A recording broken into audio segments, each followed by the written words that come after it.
हरा कर विक्रमादित्य ने चलाया संवत्सर।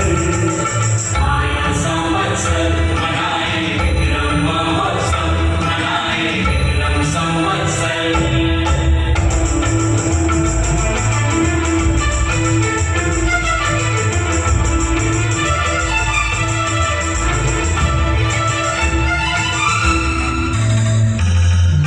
समय का सूरज चलते चलते आज हाथ में आया है।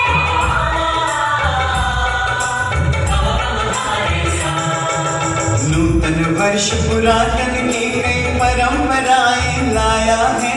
सृष्टि के निर्माण का और शक्ति के संधान का पर्व बड़ा है आज गर्व का, विक्रम के यशगान का।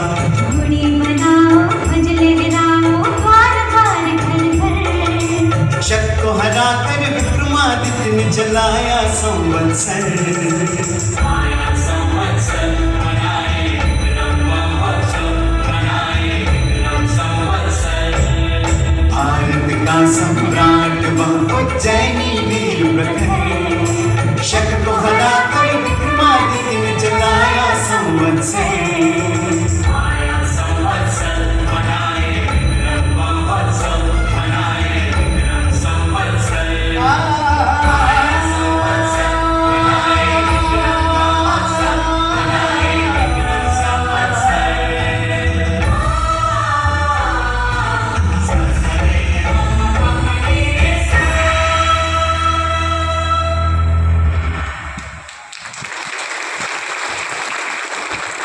और माननीय अतिथियों से अनुरोध है कि ब्रह्मध्वज के वंदन के लिए मंच पर आए कष्ट करेंगे। आदरणीय माननीय मंत्री जी, माननीय रामलाल जरोटेल, माननीय कलेक्टर सर, माननीय एसपी सर, सीओ जिला पंचायत सर, उपाध्यक्ष जिला पंचायत मैडम, आरएसएस के जिला संघ चालक आदरणीय श्री राजेंद्र तिवारी जी,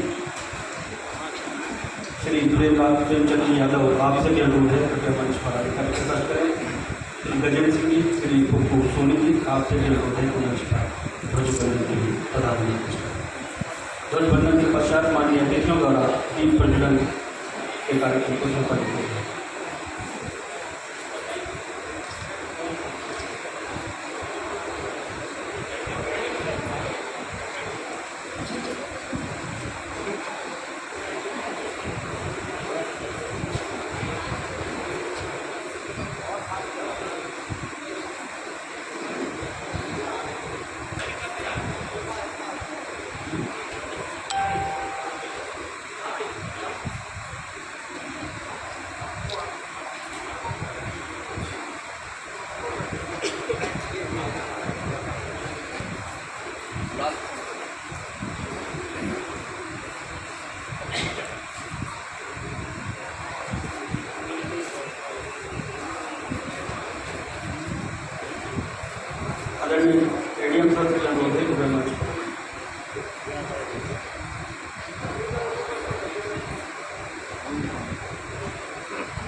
विक्रमोत्सव 2025 को की सूर्य उपासना के तहत ब्रह्म ध्वज का वंदन माननीय अतिथियों के कमरों से किया गया और अब दीप प्रज्वलन माननीय अतिथियों के कमरों से।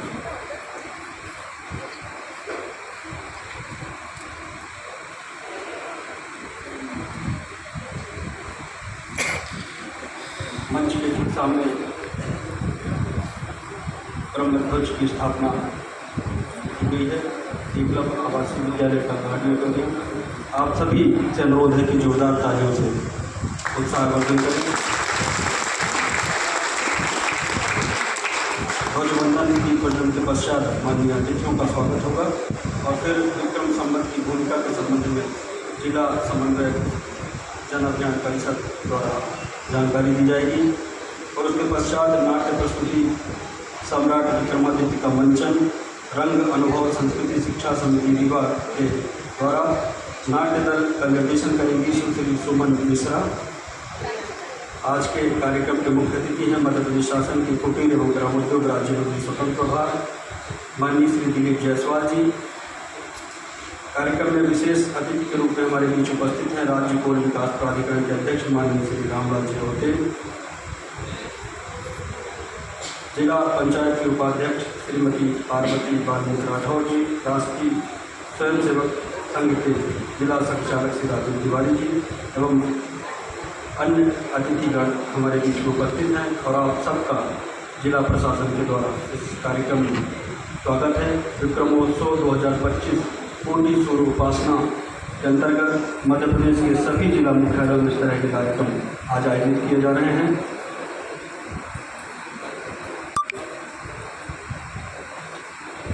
दीप प्रज्वलन के पश्चात माननीय अतिथि अपने आसन पर विराजमान होंगे और हम माननीय अतिथियों का स्वागत करेंगे।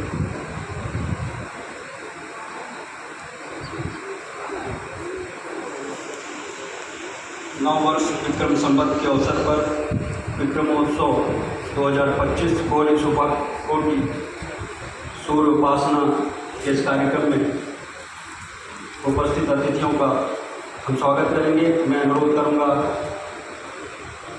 आदरणीय कलेक्टर महोदय से कि माननीय मंत्री जी का पुष्प गुच्छ देकर स्वागत करने का कष्ट करेंगे। आदरणीय कलेक्टर महोदय।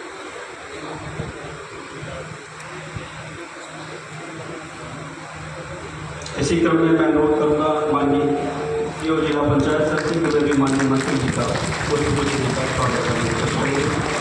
आदरणीय एसपी साहब से भी अनुरोध है कि माननीय मंत्री जी का पुष्प गुच्छ देकर स्वागत करने का कष्ट करेंगे।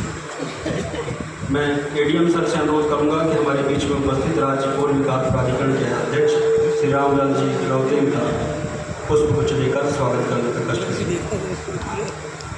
हमारे बीच में उपस्थित राष्ट्रीय स्वयंसेवक संघ के जिला संचालक श्री राजेंद्र तिवारी जी के स्वागत के लिए मैं श्री एच.के. वाजपेयी जी से अनुरोध करूंगा कि पुष्प गुच्छ देकर आदरणीय श्री राजेंद्र तिवारी जी का स्वागत करने का कष्ट करेंगे। जिला पंचायत के उपाध्यक्ष श्रीमती पार्वती बालमित्र राठौर जी हमारे बीच में उपस्थित हैं। मैं मंजुला सेंद्रे जी से अनुरोध करूंगा कि वह माननीय उपाध्यक्ष जिला पंचायत का पुष्प गुच्छ देकर स्वागत करने का कष्ट करें।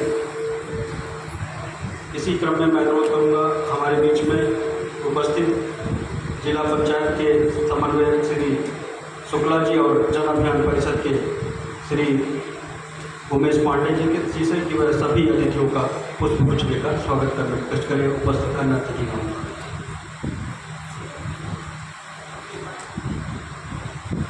कार्यक्रम के अगले ही क्रम में मैं अनुरोध करूंगा जिला जन अभियान परिषद के जिला समन्वयक श्री उमेश पांडे जी से कि वह विक्रम संवत की भूमिका के संदर्भ में जानकारी देने का कष्ट करेंगे।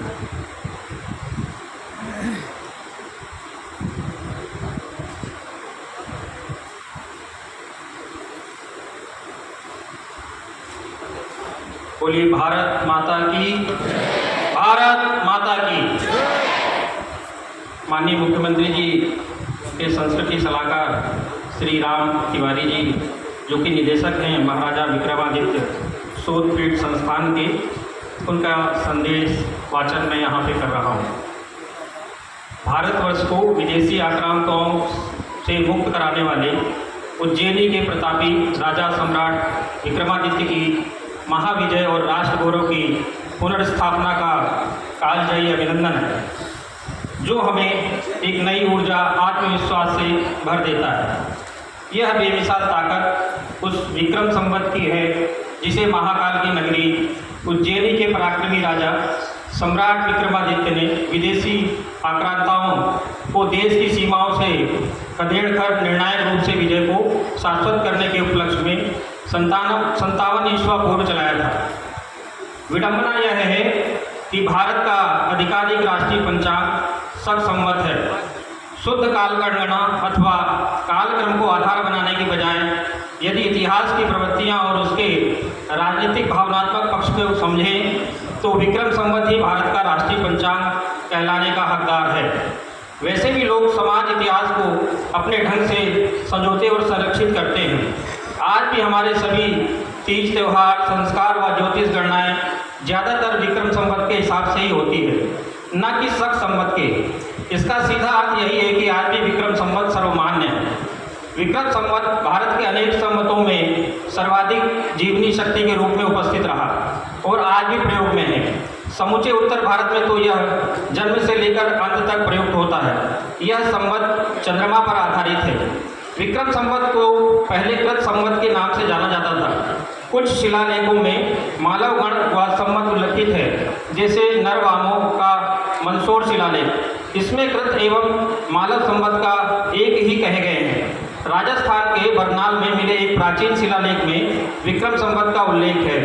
विक्रम संवत का एक महत्वपूर्ण उल्लेख गुजरात के काठियावाड़ के ओखा मंडल के पूर्व राजा जयकदेव के शिलालेख में मिलता है। इस शिलालेख के स्थापना वर्ष में विक्रम संवत 794 का उल्लेख है, जो ईस्वी सन के हिसाब से वर्ष 737 होता है। भारत में शासकों के सत्ता पर काबिज होने तक देश में मुख्य रूप से विक्रम और शक संवत ही प्रचलन में है। बौद्ध साहित्य में भी इसका उल्लेख मिलता है। नेपाल में पूर्व राणा राजवंश ने 1901 में विक्रम संवत को ही नेपाल के अधिकृत हिंदू कैलेंडर के रूप में मान्य किया था। भारत सरकार को भी विक्रम संवत को राष्ट्रीय पंचांग के रूप में स्वीकार करने की दिशा में ठोस सकारात्मक प्रयास करने चाहिए। विक्रम संवत का आरंभ गुजरात में कार्तिक शुक्ल प्रतिपदा से और उत्तर भारत में चैत्र शुक्ल प्रतिपदा से माना जाता है। मान्यता है कि वर्ष में 12 माह और 7 दिन का एक सप्ताह मान्य करने का प्रारंभ विक्रम संवत से ही हुआ। महीने का हिसाब सूर्य व चंद्रमा की गति पर आधारित है। ये 12 राशियों में 12 सौर मास, जिस दिन सूर्य जिस राशि में प्रवेश करता है उसी दिन संक्रांति होती है। पूर्णिमा के दिन चंद्रमा जिस नक्षत्र में होता है उसी आधार पर महीनों का नामकरण हुआ है। चंद्रवर्ष सौर वर्ष से 11 दिन की 3 घटी 48 पल छोटा है, इसलिए प्रत्येक 3 वर्ष में इसमें एक महीना जोड़ दिया जाता है, जिसे अधिक मास कहते हैं। जिस दिन नव संवत का आरंभ होता है उस दिन के वार के अनुसार वर्ष के राजा का निर्धारण होता है। विक्रम संवत भारतीय संस्कृति, विज्ञान और परंपरा का परिचायक है। इसे सरकारी स्तर पर अपनाने से देश की सांस्कृतिक पहचान मजबूत होगी और भारतीय समाज में एकरूपता आएगी। भारत सरकार को चाहिए कि वह विक्रम संवत को आधिकारिक कैलेंडर घोषित करे और इसे राष्ट्रीय गौरव के रूप में पुनर्स्थापित करे। इससे न केवल भारतीय समाज में आत्मगौरव बढ़ेगा, बल्कि प्रशासनिक और वैज्ञानिक दृष्टिकोण से भी देश को लाभ होगा। जय हिंद, जय भारत।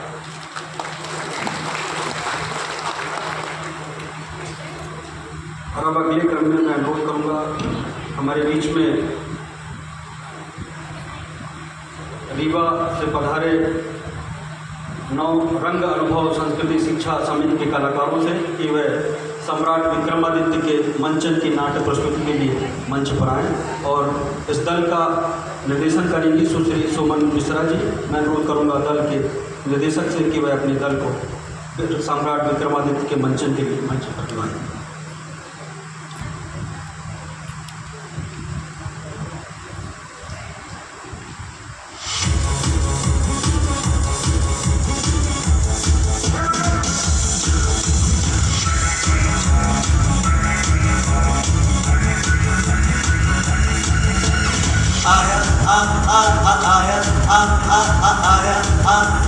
New Year. आया New Year.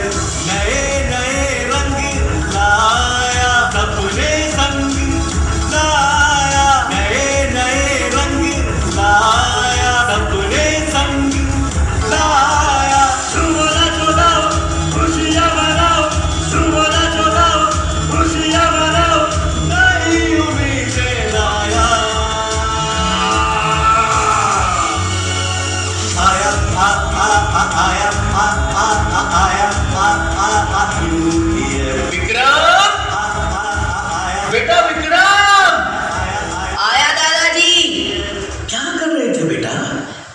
साल मना रहा था दादाजी।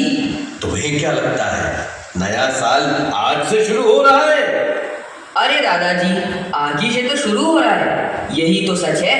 ये सच नहीं है बेटा।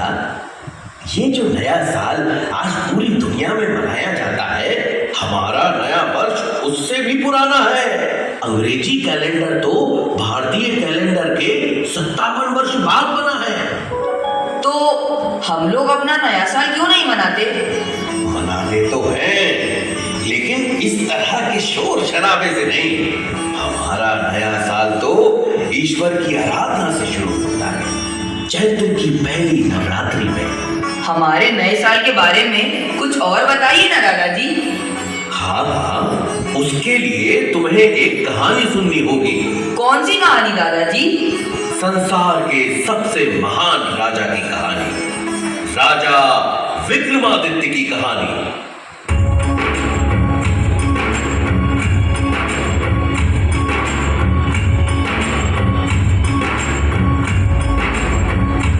भारत भूमि में मालवा देश के राजा थे गंधर्व से, शिव की कृपा से बालक उनके जन्म विक्रम से। राजा रानी प्रजा सुखी थे उस युवराज को पाकर, पता नहीं था शकों का राजा बैठा घात लगाकर। खुशी के इस शुभ अवसर पर उसने था पानी फेरा, छुप छुप कर हर तरफ से उसने उज्जैनी को घेरा।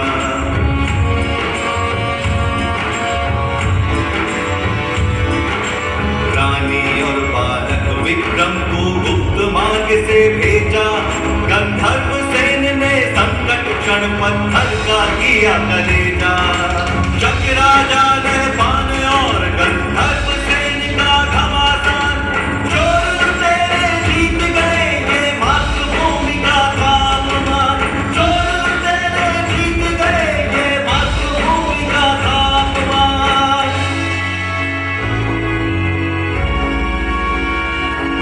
गंधर्व सेन ने मातृभूमि की फिर सौगंध उठाई। गंधर्व सेन ने मातृभूमि की फिर सौगंध उठाई। लड़ेगा विक्रम सेन एक दिन इस मिट्टी की लड़ाई। लड़ेगा विक्रम सेन एक दिन इस मिट्टी की लड़ाई। लड़ेगा विक्रम सेन एक दिन इस मिट्टी की लड़ाई। अरे अरे, रो क्यों रही हो बेटा? दादाजी, मुझे ये कहानी अच्छी नहीं लगी। क्यों? क्योंकि इसमें नापान धोखे से जीत गया। जीतना गंधर्व सेन को चाहिए था, लेकिन वो तो लड़ाई छोड़कर चले गए। गंधर्व सेन गए क्योंकि उन्हें अपने सैनिकों और जनता की रक्षा करनी थी। उस समय शक इतने ताकतवर थे कि उनसे जीतना बहुत मुश्किल था बेटा।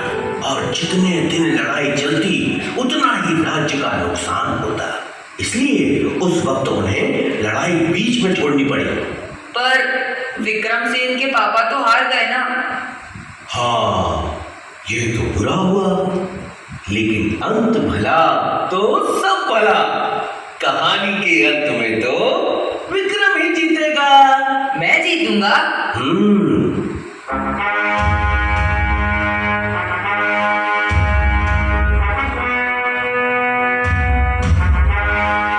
हाँ, तुम जीतोगे पुत्र, जीतोगे। तुम ही इस धरती को शक्तिहीन करोगे। अगर नहपान ठीक से शासन चलाता तो मैं कभी राज्य की कामना नहीं करता, किंतु जनता ही उससे परेशान है। जनता के कष्ट हरना ही मेरा परम धर्म है। माँ, जब तक भारत भूमि को शकों से मुक्त न करा दूं, तब तक अन्न का एक दाना भी ग्रहण नहीं करूंगा। बेटा, तेरे विचार ठीक हैं, परंतु अन्न त्याग का हट ठीक नहीं। हाँ युवराज, रानी जी ठीक कह रही है। आपकी तरह मैं भी बेचैन हूं अपनी मातृभूमि की मुक्ति के लिए। 20 वर्ष की प्रतीक्षा कम नहीं होती। इन 20 वर्षों में जनता ने बड़े कष्ट सहे। मालवा के महाराज और महारानी को छुप छुप कर वनों में रहना पड़ा। हम सब आपके बड़े होने की प्रतीक्षा कर रहे थे। हे मालवा नरेश, हम सबको आपके आदेश की प्रतीक्षा है। मालवा के नरेश तो स्वयं महाकाल है। हमारा वंश तो बस उन्हीं का सेवादार है। भगवान महाकाल मेरे स्वप्न में आए और उन्होंने आदेश दिया है कि अब अवंतिका को मुक्त कराने का समय आ गया है। ये तो शुभ संकेत है युवराज, किंतु हमारे पास सैनिक बहुत कम है। युद्ध में सेना की संख्या से अधिक उसका कौशल काम आता है। मैंने जो भैरव सेना तैयार की है उस पर महाकाल की कृपा है। इस भैरव सेना में ताकत और बुद्धि का सटीक मिश्रण है। हमें नहपान की सेनाओं की रसद रोकनी होगी। रसद की कमी से वो आपस में ही कट मरेंगे और सही अवसर देखकर हम आक्रमण करेंगे। किंतु ये छल तो नहीं कहलाएगा कुंवर? तब कहलाता है जब हम शत्रु पर पीछे से हमला करेंगे। हम तो पहले उन्हें दुर्बल करेंगे, फिर सामने से हमला करेंगे। नहपान को संदेशा भिजवा दीजिए कि उसके पाप का घड़ा फल चुका है। किंतु सूचना मिलते ही वो सतर्क हो जाएगा। निश्चेत पर हमला कायरता है और विक्रम कायर नहीं। हाँ बेटा, हमले से पहले शत्रु को सचेत करना वीरता का लक्षण है।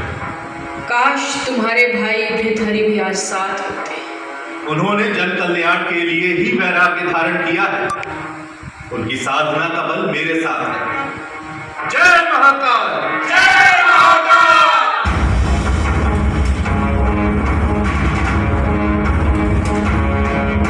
फिर मातृभूमि के सम्मान में विक्रम ने नहपान से घमासान युद्ध लड़ा और मालवा भूमि को शक वंश से मुक्ति दिलाई।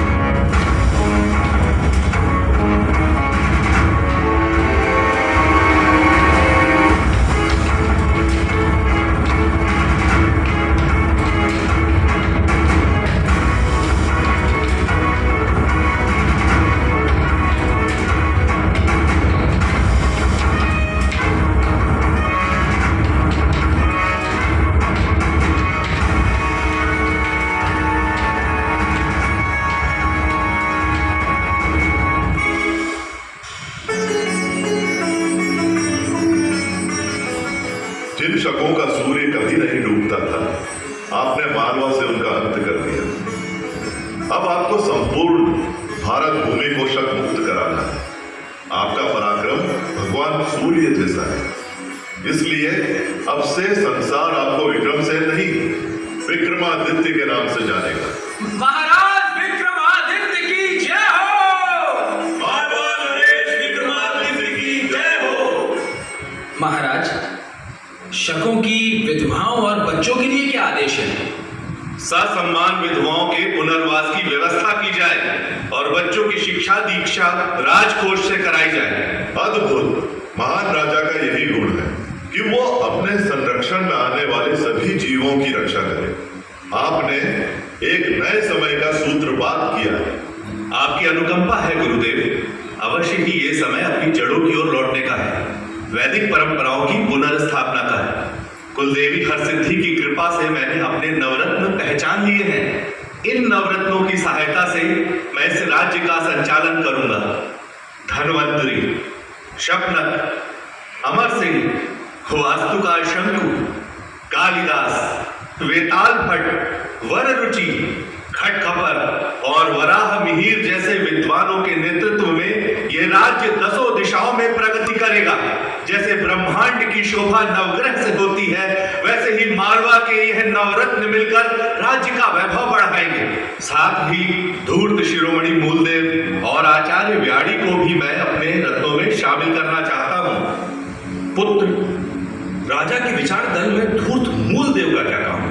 विद्वानों को शामिल करना तो समझ आता है, किंतु धूर्त शिरोमणि को कौन राजा अपने पास आने देता है? धूर्तों को हराने के लिए क्या सरल और निष्कपट विद्वान सलाह दे पाएंगे? भारत भूमि पर शकों का बृहद साम्राज्य है। अगर हमें उन्हें इस धरती से खदेड़ना है तो इनकी धूर्तताओं को समझना होगा। मुझे लगता है इन मामलों में मूलदेव की सलाहें बहुत काम आ सकती हैं। अद्भुत। धरती के इतिहास में ऐसी समृद्ध सोच किसी राजा की ना देखी ना सुनी। आचार्य व्याड़ी भले ही स्वर्ण बनाने में अब तक असफल रहे हैं, किंतु वो लगनशील है। आज नहीं तो कल अवश्य सफल होंगे। बार बार असफलताओं के बाद भी उनका विश्वास स्वयं से टिका नहीं है। ऐसा विद्वान अवश्य ही राज्य के लिए उपयोगी साबित होगा। गुरु का आश्वासन मिल गया, अब मैं निश्चिंत हूं। श्रीमान कालिदास, आपसे आग्रह है कि अपने साहित्य को जन सुलभ बनाने की दिशा में कार्य करें। अन्य सभी नवरत्नों से आग्रह करता हूं कि ज्ञान, विज्ञान, भाषा और वैदिक रीति के प्रसार की दिशा में कार्य करें। जैसी आज्ञा महाराज। गुरुदेव, एक विचार मेरे मन में उमड़ रहा है, यदि आपकी आज्ञा हो तो कहूं। आदेश करें महाराज। मुझे देश में एक नए पंचांग की आवश्यकता महसूस हो रही है। क्या हम मालवा को समय गणना का वैश्विक केंद्र बना सकते हैं? साधु साधु, बहुत उत्तम विचार है महाराज। जैसी आज्ञा गुरुदेव। श्रीमान वराह मिहिर, मैं आपको एक बड़ा दायित्व सौंप रहा हूं। आप खगोल और ज्योतिष के ज्ञाता हैं। हमारे भारत में अब तक पूर्ण रूप से प्रामाणिक और वैज्ञानिक पंचांग नहीं है, जिसके कारण सदा ही जनता में शुभ और अशुभ मुहूर्तों के संबंध में भ्रम की स्थिति बनती है। आप काल गणना की नई व्यवस्था तैयार करिए जो वैदिक परंपराओं पर आधारित हो और पूर्ण रूप से वैज्ञानिक हो। आपकी आज्ञा शिरोधार्य है महाराज, किंतु आपके मार्गदर्शन के बिना मेरे लिए ये कर पाना संभव न होगा। आप स्वयं सभी विषयों के ज्ञाता हैं। इस दिशा में आप आगे आगे चलें और मैं आपका सहगामी रहूंगा। आप ही इस विक्रम संवत के प्रणेता हैं। विक्रम संवत, विक्रम संवत, विक्रम संवत। जैसी सभासदों की इच्छा। आज चैत्र नवरात्रि का पहला दिन है।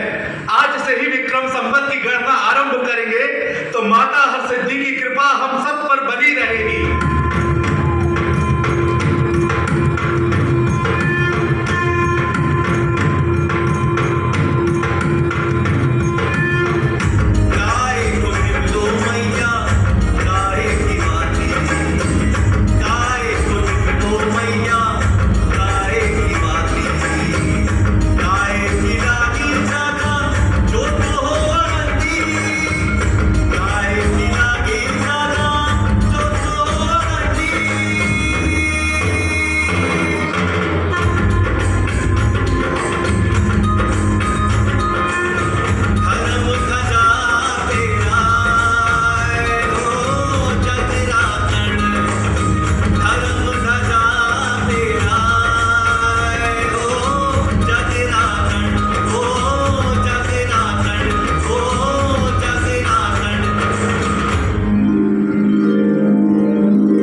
जैसा आमूल चूल परिवर्तन किया, उसके लिए तुम्हें अनेक आशीर्वाद देती हूँ।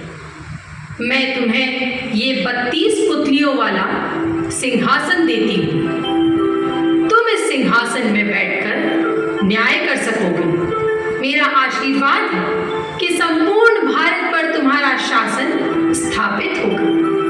तुम चक्रवर्ती सम्राट बनोगे, सम्राट विक्रमादित्य, न भूतो न भविष्यति।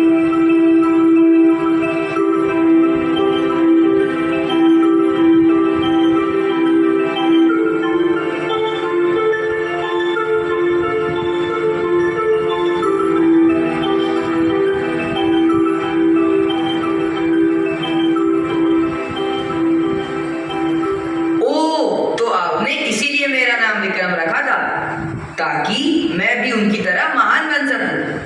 हाँ, और नहीं तो क्या। जानते हो बेटा, उनके बाद 14 ऐसे राजा हुए जिन्हें विक्रमादित्य कहा गया। विक्रमादित्य की प्रसिद्धि के बाद उन महान राजाओं को विक्रमादित्य की उपाधि दी जाने लगी। क्या पता कल को तुम भी विक्रमादित्य कहलाओ। उनकी महानता की और कहानियां बताइए ना दादाजी। हाँ हाँ, क्यों नहीं। उनकी महानता पर जितना कहूं उतना ही कम है बेटा। उनका शासन सिर्फ भारत में नहीं, आज के अरब, ईरान, इराक और मिस्र तक कश्मीर के राजा की मृत्यु के बाद संकट में पड़े राज्य में सुशासन स्थापित किया। जानते हो बेटा, उन्होंने गांधार प्रांतों को शिक्षित करने के लिए वहां भी वेधशालाएं बनवाई। उनके सद्गुणों की चर्चा अनेक भाषाओं के ग्रंथों में मिलती है। उनकी अरब विजय का वर्णन अरबी कवि जरहाम किंदोई ने शायर उल उकुल में किया है। इस्तांबुल की प्रसिद्ध लाइब्रेरी मकतब सुल्तानिया में ये किताब है, जिसमें एक शिलालेख का जिक्र मिलता है। हाँ, ये रहा। बेटा जरा उसका ये अंश तो पढ़ो।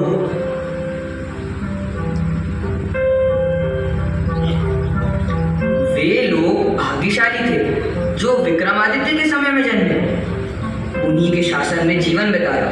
वह एक दयालु, उदार और कर्तव्यनिष्ठ राजा था जो हर एक व्यक्ति के कल्याण के बारे में सोचता था। उसने अपने पवित्र धर्म को हमारे बीच फैलाया। हिंदुस्तान के सूर्य से भी तेज विद्वानों को विक्रम ने उनके बीच भेजा ताकि ज्ञान का उजाला उस तरफ भी फैल सके। दादाजी, मुझे विक्रमादित्य की और कहानी सुनाइए ना। हाँ हाँ मेरे बच्चे, क्यों नहीं। रुको। इन किताबों में क्या है दादाजी? इन किताबों में कहानियां हैं। इन दोनों किताबों में सम्राट विक्रमादित्य की कहानियों का भंडार है बेटा। एक है सिंहासन 32 और दूसरी बेताल 25। इसके अलावा भी उनकी वीरता, उदारता, दया, क्षमा आदि गुणों से भारतीय साहित्य भरा पड़ा है बेटा। इन्हें पढ़ो और उनके गुणों को अपने जीवन में उतार कर तुम भी उनके जैसा बनो।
जोरदार तालियों से एक दफे उत्साहवर्धन करें कलाकारों का। महाराजा विक्रमादित्य शोध पीठ संस्थान संस्कृति विभाग मध्य प्रदेश शासन और मध्य प्रदेश नाट्य विद्यालय भोपाल एवं जिला प्रशासन रुकपुर के सहयोग से आयोजित इस शानदार सी प्रस्तुति में जिन कलाकारों ने हिस्सा लिया उनका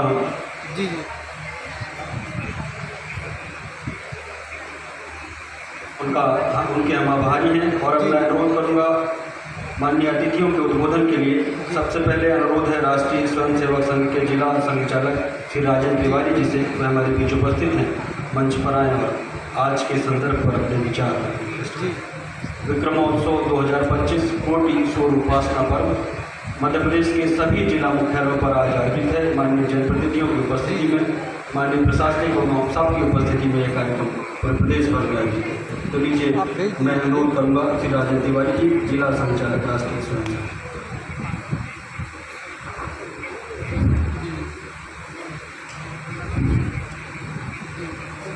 भारत माता की, भारत माता की, भारत माता की।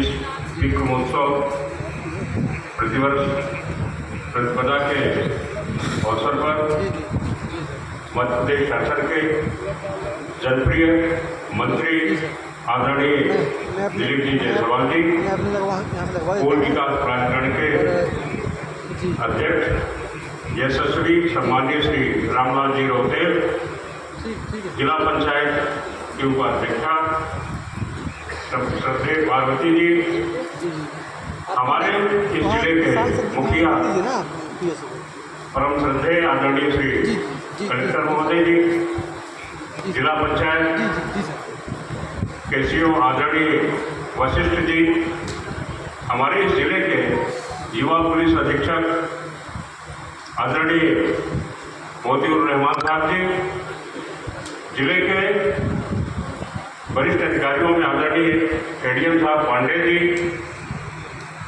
तथा इस पंडाल में अभ्यागत मातृशक्तियाँ, आदरणीय हमसे जो बड़े हमारे पितातुल्य, हम उम्र के हमारे स्नेह मित्रजन और इस कार्यक्रम के आयोजन में लगे हुए आदरणीय उमेश पांडे जी, आप सभी का इस सदन में मैं इस हिंदू नववर्ष के कार्यक्रम में आप सब लोगों का हृदय की गहराइयों से अनंत स्वागत करता हूँ, अभिनंदन करता हूँ, वंदन करता हूँ।